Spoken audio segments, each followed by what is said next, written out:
This is Serena Kozakura.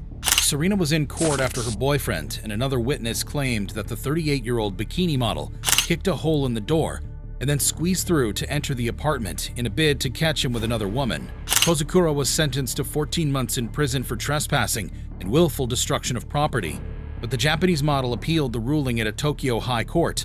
What happened during the trial is where things get very interesting. During the appeal hearing, her attorneys brought the broken door to the court to prove that Kozakura couldn't have possibly sneaked into the house through the hole in the door. This is Kozakura showing the court that she couldn't have sneaked into the house through the hole in the door because of her boobs. The unusual defense seemed to work. Apparently, size matters.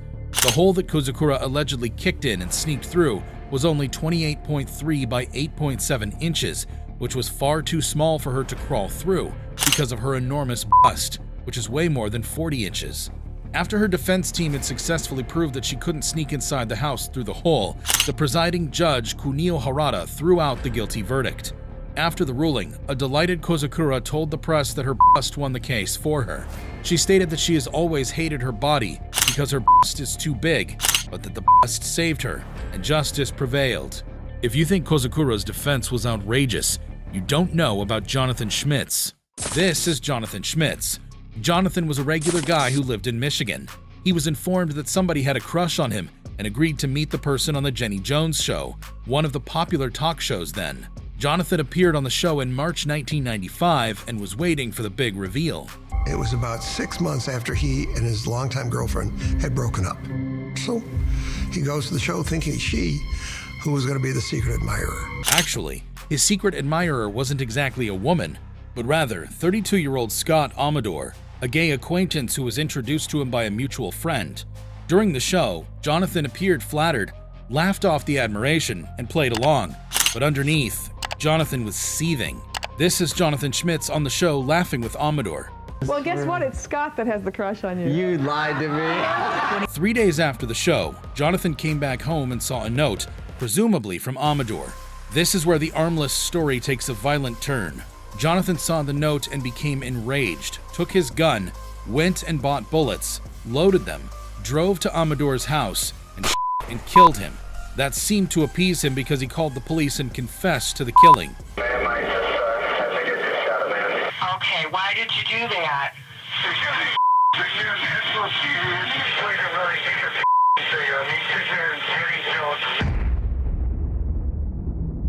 The trial got even more disturbing.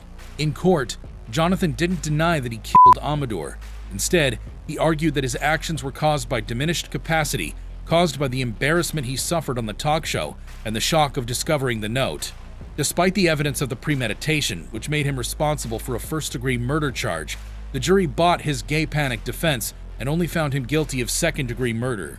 On the murder, second degree, 25 to 50 years. On the felony firearm, 2 years. Those sentences are to be served consecutive. Jonathan was sentenced to 25 to 50 years in prison and was released on parole in 2017. Although the shocking gay panic defense has since been banned in California, the idea was wild, but not nearly as wild as the case of Ethan Couch. Ethan and his mother, you can run, but you're always going to be looking over your shoulder. We're not going to give up. This is Ethan Couch. In 2013, at just 16 years old, Ethan killed 4 people in Burleson, Texas, while driving under the influence. He might not have killed anyone if he had been speeding on the highway. However, Ethan was speeding illegally in a residential area with a restricted license, wasted, and under the influence of drugs. Apart from the 4 people that died when he plowed into a group assisting another driver with his truck, he injured around 9 people, with 1 completely paralyzed. Ethan was arrested and promptly charged with 4 counts of intoxication manslaughter and 2 counts of intoxication assault. The charges will get him a maximum of 20 years in prison if convicted. That he's still a kid or juvenile is gone. It expired at 12 o'clock Monday. He's now an adult. He needs to be treated like one. Ethan's defense in court is what makes this case even more crazy. Tarrant County prosecutors were positive that they had a solid case. However, like everyone else following the trial, they were shocked when Ethan's defense blamed his reckless actions on affluenza, a combination of affluence and influenza. The lawyers claimed that his parents' wealth prevented him from realizing that his actions have consequences and that he was raised to believe wealth buys privilege. The lawyers pointed out a series of misdemeanors that the teenage Ethan had committed, for which there were no consequences. The lawyers must have been pretty convincing because the defense worked. Although the trial was closed to the public, Judge John Hudson Boyd agreed with the defense. Instead of the 20 years in jail the prosecution team was asking for, Ethan was sentenced to 10 years parole, sent to a high-end rehabilitation facility, and ordered to stay away from driving, alcohol, and drugs. Ethan's attorney's affluenza defense was indeed shocking, but wait till you hear about the sexsomnia defense. 33-year-old Ludicky lives in Canada and allegedly does strange things in his sleep. At a house party in Toronto, a woman woke up to see a stranger having sex with her. This is the woman narrating what happened, how she felt. We went to bed around 2:30. My friends accommodated us and set up an air mattress in their kitchen. And I fell asleep. And the next thing I know, I woke up in pain and I put my hand behind me to feel where the pain was coming from.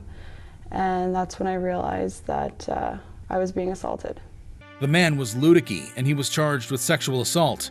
Ludicky and the woman had been drinking during the party and had fallen asleep on the sofa.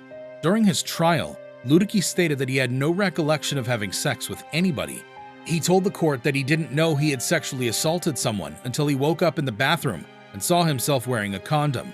But Dr. Colin Shapiro testified that Ludicky had a history of parasomnia, a condition in which people do strange things in their sleep. Yes, people have been known to do strange things in their sleep, but it mostly involves walking, talking, or eating. Rape was a whole new thing. Clearly, for Ludicky, sleep sex is one of the symptoms of his parasomnia. Dr. Shapiro told the court that he tested Ludicky, and his brain scans showed parasomnia symptoms. The doctor stated that parasomnia could be triggered by alcohol, stress, or drugs. Ludicky had been drinking during the party, so the defense made sense. This is where things get disturbing. The court agreed that Ludicky's actions were involuntary, but not due to a mental disorder, and Ludicky was acquitted. Although the state appealed the case, Ludicky prevailed. The sexsomnia defense that proved innocence is shocking enough, but that's not even close to the concerning sexual acts and shocking defense that was witnessed in the trial of Heather Specialski. She was hysterical, and she said, "I killed my baby, I killed my baby." That's what she was screaming on the phone. What kind of animal is she? She's a monster. This is Heather Specialski. Heather was arrested in November 2000 for manslaughter after her boyfriend died in a car crash. During the trial, the court heard from 60 witnesses and saw more than 400 exhibits. The prosecution team insisted that Heather had been driving at the time of the accident. Surprisingly, her defense agreed, but pointed out that she was engaged. It turned out that during the road trip, the deceased boyfriend had requested oral sex, and Heather, being that girlfriend, gave in to his request. If she was under any illusion about the accuracy of her multitasking, it was cleared that day. She couldn't combine pleasuring the boyfriend and driving. Actually, nobody can. That's why there are motels and lodges. Heather's attempt at multitasking resulted in an accident and the death of her boyfriend. When the paramedics arrived, they found the boyfriend thrown from the car with his trousers and underwear around his ankles. The paramedics' testimonies and her defense team's doggedness ensured that Heather, who could have gone to jail for second-degree manslaughter with a motor vehicle, and misconduct with a motor vehicle, was acquitted of all charges. So apparently, Heather Specialski just couldn't get enough of that second-degree manslaughter charge. She was acquitted back in 2004, but now she's back in court facing the same charge again, and even more charges in connection with her son's death. I guess you could say she's really committed to her work. Let's just hope she doesn't make a career out of it. Just when you think you've seen and heard it all, we learn about the Matrix defense used by the attorneys of Tonda Ansley. This is 48-year-old Tonda Lynn Ansley. The Ohio resident shot her landlord Sherry Lee Corbett 3 times, killing her.